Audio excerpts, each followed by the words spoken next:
Bonjour à tous, dans cette vidéo nous allons vous montrer comment faire un panneau LED. On a tous besoin d'un panneau LED quand on fait de la vidéo ou de la photo. Alors il est très important de bien s'éclairer, c'est d'ailleurs un des points clés en photographie et en vidéo. Pour commencer, j'ai découpé les bandes LED en morceaux plus petits en m'aidant des pointillés. J'ai décidé de découper des morceaux de 3 secteurs pour avoir une longueur assez correcte.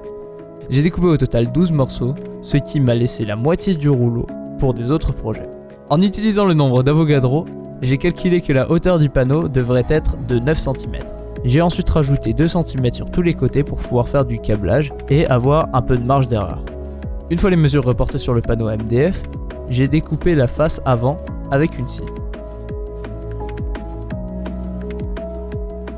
J'ai ensuite tracé des lignes parallèles pour m'aider au collage des bandes.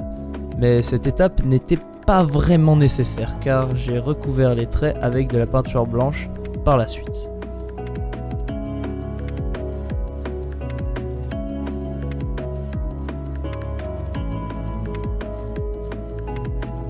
Une fois la peinture séchée, j'ai collé les bandes LED sur le panneau en utilisant l'adhésif à l'arrière des bandes et en faisant attention de les placer toutes dans le même sens.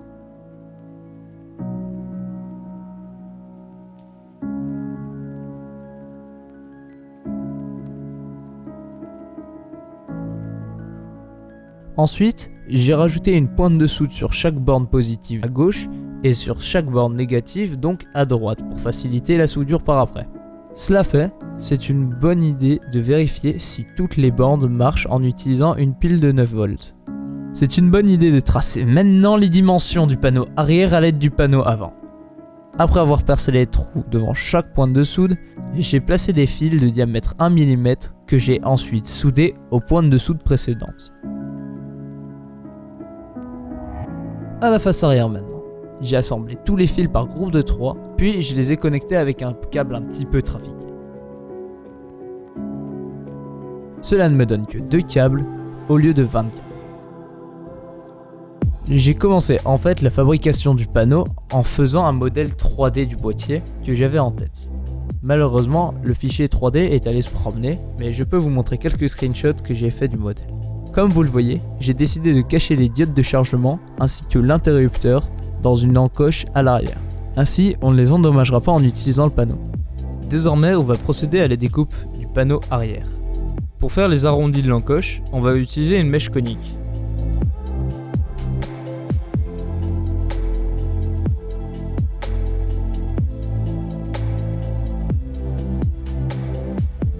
Comme vous pouvez le voir, ça nous fait 2 trous. Il reste un petit morceau, alors entre ces 2 trous, on va découper tout l'AMD. On découpe des bandes qui font la longueur du panneau et la hauteur des piles lithium. Pour accueillir les switches, on n'avait pas de panneau assez épais et large en même temps, alors on a juste superposé plusieurs plaques de bois d'AMD. Ainsi, on découpe encore notre encoche, ça va nous permettre d'avoir un truc qui fit à peu près avec le modèle 3D. On va utiliser des cubes qu'on a coupés en diagonale pour renforcer les coins du boîtier.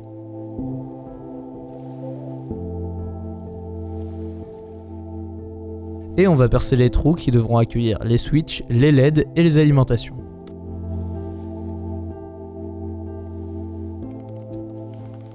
Pour faire passer les switches et l'alimentation plus facilement, on peut gratter avec un petit couteau ou un ciseau à bois afin de permettre un passage plus facile. Ainsi, il y aura assez d'espace. On fait un deuxième trou en dessous du panneau pour une deuxième alimentation.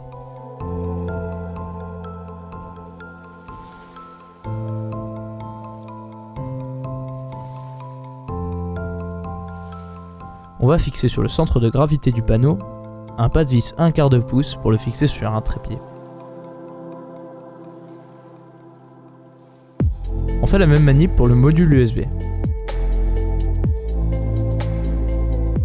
Ensuite, on s'est rendu compte que les fils ne passaient pas bien à l'intérieur du boîtier. Alors, on a à l'arrache pris un couteau et découpé une autre encoche dans l'encoche pour permettre de passer les câbles et de pouvoir coller sans encombre le panneau aux côtés.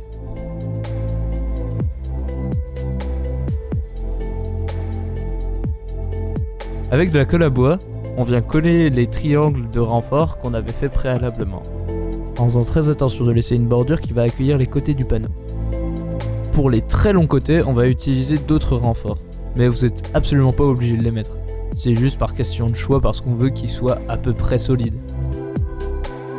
Une fois collés, il restait quand même des trous entre les différentes pièces du boîtier.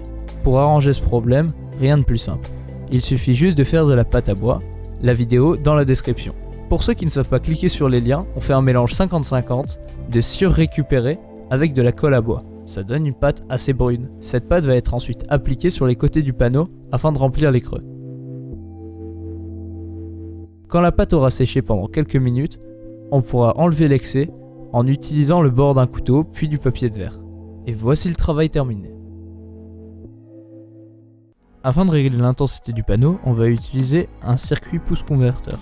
C'est exactement le même circuit que pour la batterie, vidéo qu'on vous laisse en description ou dans le coin en haut à droite, mais on va changer le petit potentiomètre qui se règle que par l'intérieur par un gros potentiomètre qu'on peut même régler depuis l'extérieur. Au début, je voulais utiliser des modules très peu chers, environ 50 centimes, mais à chaque fois j'arrivais à les griller et ils n'affichaient plus que 7 volts. Donc on va plutôt utiliser des modules XL6009 qui coûtent eux 2 €. Donc c'est un petit peu plus cher, mais pour la qualité c'est quand même mieux. Naturellement il est un petit peu plus gros. Pour trouver la valeur du résistor qui sera en dérivation avec notre potentiomètre, on pourrait utiliser la formule des résistances en parallèle. Mais pour plus de facilité, on va juste utiliser un petit potentiomètre qu'on va ajuster petit à petit jusqu'à pouvoir basculer entre le 0 et le max en un tour de potentiomètre. On va alors faire le trou pour le potentiomètre. Afin d'afficher l'état de chargement des batteries, on vient remplacer les diodes SMD du module par des diodes 5 mm qu'on mettra en extérieur. Bien sûr, on protège tout ça avec de la gaine thermo.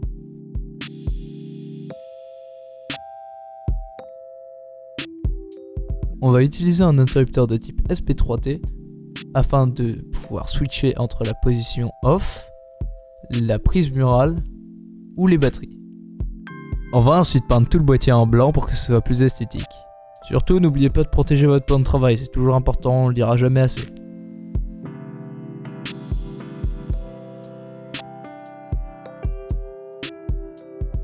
On vient ensuite monter les composants en externe. Pour le pas de vis, on a utilisé de la colle forte.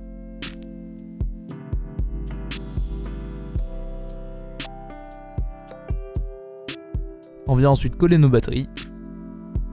Bien sûr, on solidarise tout ça avec de la colle, puis on referme le boîtier en étant sûr que tout fonctionne. On va utiliser de la colle époxy pour fermer tout le boîtier hermétiquement, enfin à peu près. Voilà ce que ça donne à la fin, il y a encore des trous, donc on va refaire de la pâte à bois pour combler toutes les petites fentes. Bien sûr, on protège nos connectiques avant, histoire de ne pas avoir à faire du ménage après.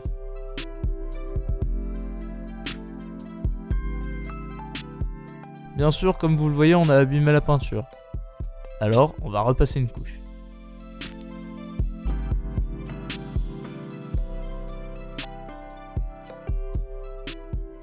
Pour protéger les diodes, on va utiliser la technique d'Ajax. On utilisera de la colle chaude et une plaque de plexiglas aux bonnes dimensions, et on le collera sur les extrémités. Normalement, ça devrait nous offrir une protection et empêcher les LED de s'arracher. Le panneau est super léger, ce qui permet de l'emporter sur une caméra par exemple. On a acheté cette petite tête pour 1 € sur Amazon. Elle fera parfaitement l'affaire. Cependant, si vous voulez du matériel un peu plus premium, nous vous conseillons d'utiliser cette technique. On va utiliser un adaptateur flash caméra vers vis 1/4 de pouce, puis un adaptateur 1/4 de pouce vers 3/8 de pouce, puis une tête de photographie classique. Cependant, cette technique est un petit peu plus onéreuse et coûtera aux alentours des 10 €. Cependant, pour 10-15 €, vous pouvez vous procurer un bras magique, ce qui vous permettra d'attacher le panneau un petit peu partout où vous voulez. Dans notre cas, on va le fixer sur notre trépied en dehors. Ce trépied avec une longueur minimum de 36 cm, des tubes en aluminium d'un diamètre de 25 mm, une capacité de charge de 15 kg, je vous présente l'Endower Q666. Tire-toi là, toi! Ah! Je vais vous montrer comment on fait un vrai placement de produit. Est-ce que le trépied que vous avez payé 3000 balles fait plus de 15 kilos, que vous faites votre muscu avec et que vous seriez prêt à le confondre avec une haltère? Est-ce que ça vous dirait de devoir prendre un tournevis chaque fois que vous voulez démonter votre tête fluide? Non! Je vous présente l'Endoer Q666. Le trépied qui va vous faciliter la vie. Avec ses jambes rétractables, il est plus facile de le déplier, même quand on est dans des conditions extrêmes.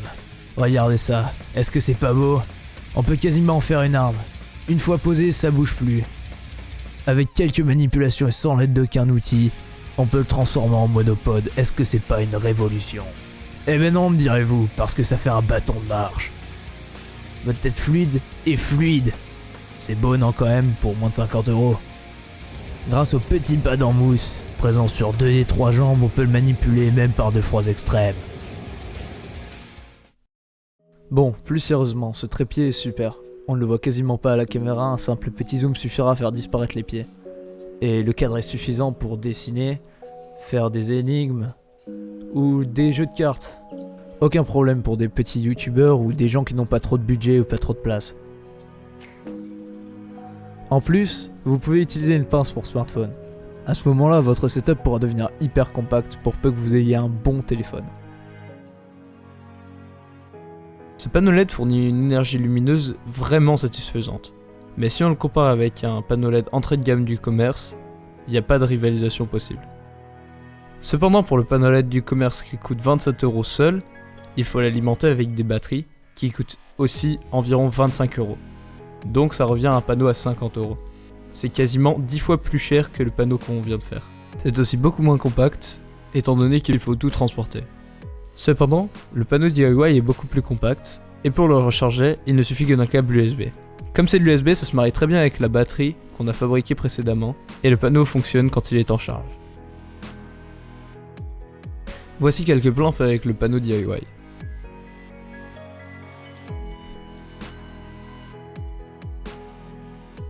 N'oubliez pas d'utiliser des LED de bonne qualité. Dans notre cas, ce sont des LED chinoises à 2 €, donc le CRI est très bas. Ça rend la peau relativement verdâtre et pas très plaisante à regarder. Cependant, vous pouvez pallier à ce problème grâce à des gels qui se placent directement sur l'avant du panneau LED.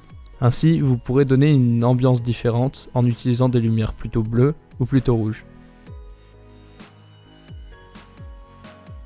Merci d'avoir regardé cette vidéo. Si elle vous a plu, laissez un pouce bleu et on se retrouve pour une très prochaine vidéo.